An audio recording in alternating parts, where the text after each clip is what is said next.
I was born in Manhattan. I spent the first 16 years of my life in upstate New York. And I don't know, it's a little bit... screw it, I'll be honest. My hometown is a super conservative, super 1950s-esque kind of place, and I just needed to get out. When I turned 16, I designed a new type of microbial fuel cell.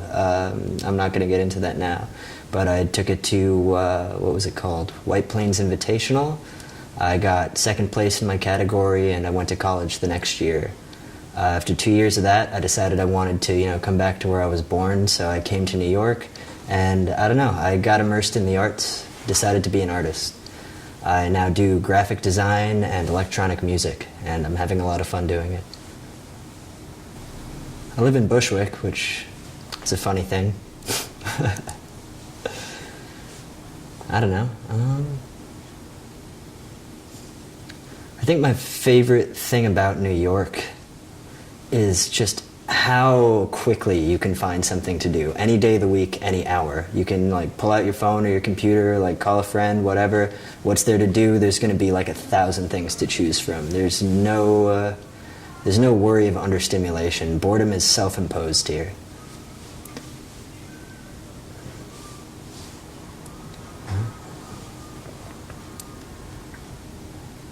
And I guess it's nice to be, I don't know. I live in a building that is kind of also a collective of artists. Most of the people there, 345 Eldert, they call it Eldert Lofts. Everybody there is an art form. Some people have their own studios set up. There's a group of aerialists that live in the space above mine. They do crazy performances. Actresses, musicians, programmers, the whole thing. It's interesting. It's kind of like it feels kind of like a resurgence of the age of the artisan. When everything becomes mass-produced, things like art just become a lot more high demand. Something that's actually made with intention, something that you create with your hands as opposed to something made on a conveyor belt. And I don't know, it feels nice to be part of a thing like that. I think one of the craziest things that happened in the area in the time I was there was kind of this DIY movement. There were a lot of places further up, 285 Kent, you may have heard of, similar spaces to that kind of did this whole, let's have a room, let's get some good musicians in, let's set up speakers, we'll build everything ourselves, it'll be awesome. It was kind of like I'm not qualified to judge it, but it was perfect, it was awesome. And a lesser known side of that kind of DIY movement, what was happening in Bushwick at the time, you had things like, the Green Room, Al Patio. You had these places where it was the same kind of people doing their own thing mentality, but it was just kind of glazed over. I feel like nobody really paid as much attention to that movement. And as a result of that, it got to stay super organic throughout the whole time. There was no point where I found myself sitting in a room and thinking, wow, this is some artificial shit. I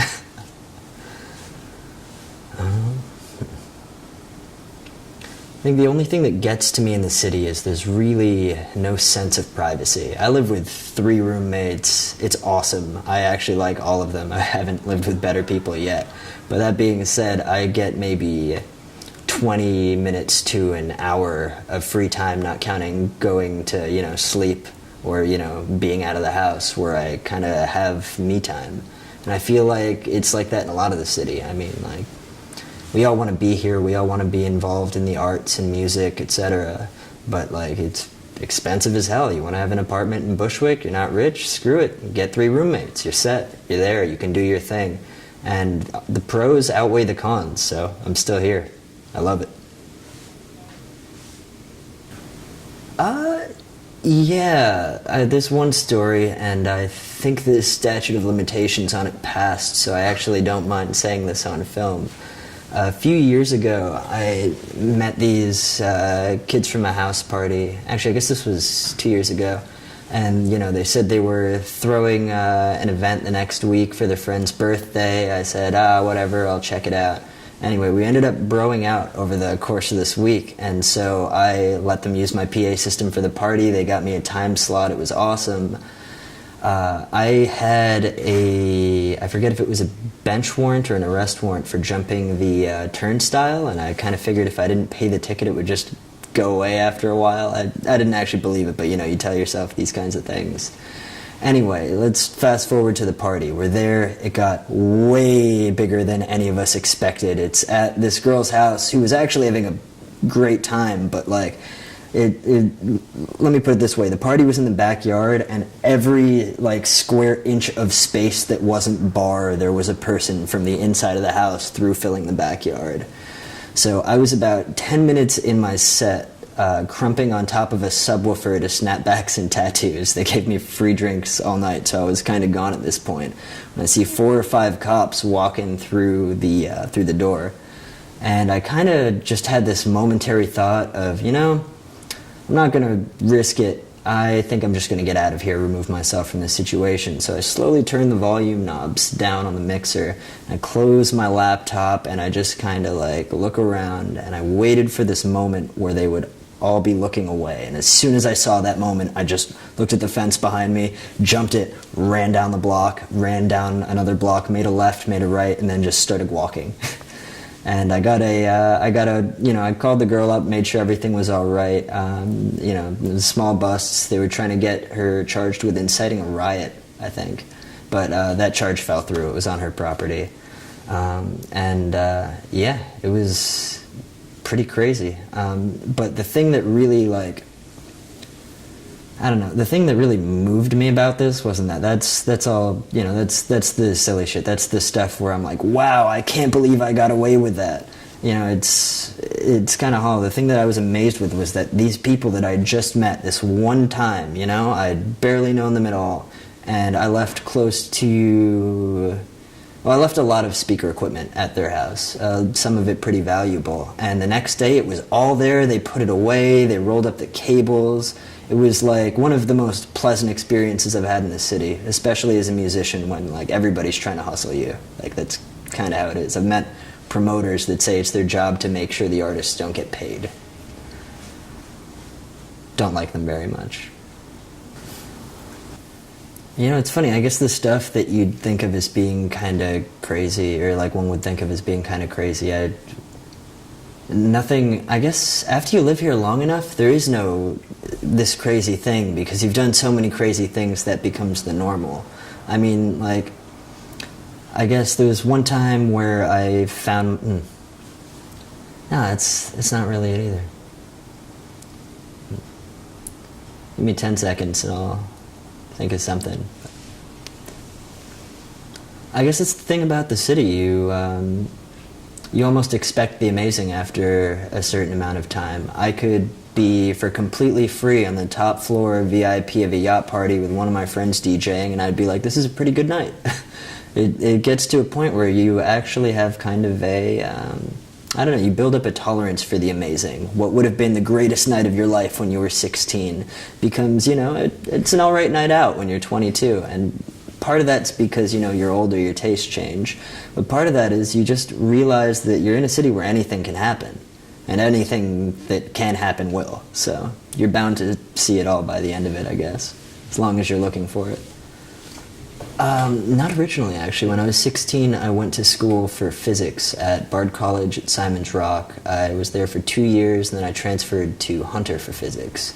The thing about Hunter, and I really hope their science department gets a bigger budget soon, because when I was going there, we were using hardware from like the 1970s. Like there was some really, really, like, I'm talking like broken oscilloscopes, circuits we had to build with like faulty wires. It was like, I mean, it was, the education itself was great, but there wasn't a lot to work with there. And I don't know, I was getting kind of fed up with science in general, so I said, screw it, I'm going to go to art school, and I transferred to SVA for a semester. And that was eye-opening in the fact that there was work that I could be doing for school that was the same stuff I'd want to be doing for fun anyway. So that just, it changed the academic experience. It kind of stopped feeling like a chore. But at the end of the day, I'd still rather be in the studio than a classroom. All right, so I know a lot more about my mother's side of the family than my father's, so I'm going to talk about mainly that. They were, I guess I'd say, Ethiopian aristocracy until General Mengistu overthrew Haile Selassie's regime. And when that happened, my mom and two of her sisters were in the States looking at boarding schools. My mom's youngest brother had just been born, and her younger brother was there, but he was still a baby. They did not get to come back. They ended up stuck in the States. The revolution was happening. Nobody had any option. My grandparents' original plan was for them to stay there, and then my grandpa and my grandma would leave with their two sons, and they'd all, meet up in the States. But things moved so fast that wasn't an option. They, my mom and her sisters ended up in this boarding school. They eventually became, U.S. citizens. But after that, it was my mom was, I guess, 16, her sister maybe 18. I don't know how old her younger sister was off the top of my head. But they were basically providing for themselves. I mean, there was a caretaker involved, but to my knowledge, she was sort of keeping all of the money that my grandma allotted for them to herself or something like that. In any case, my mom and my aunt would just work odd jobs, diners, nightclubs, just standard waiter, waitress, kind of service industry jobs. That's the word I'm looking for. And they'd send money back home, provide for the family, and the whole time they're trying to get these people out of the country. Let's get Uncle so-and-so a visa. Let's get cousin so-and-so a visa. And a lot of people didn't make it out, but a lot of people in my family were lucky enough to have. Unfortunately, my grandpa was not one of them until 8 years later. He was put into jail as a political prisoner. I mean, you're going to be a target if you're running something like an airline during revolution times. And yeah, I guess if there's any lesson I've learned from them, it's that no matter how bad it gets, you can kind of get through anything. I mean, my mom started out a refugee here, now she's a real estate agent in New York. There, I like that version a lot better.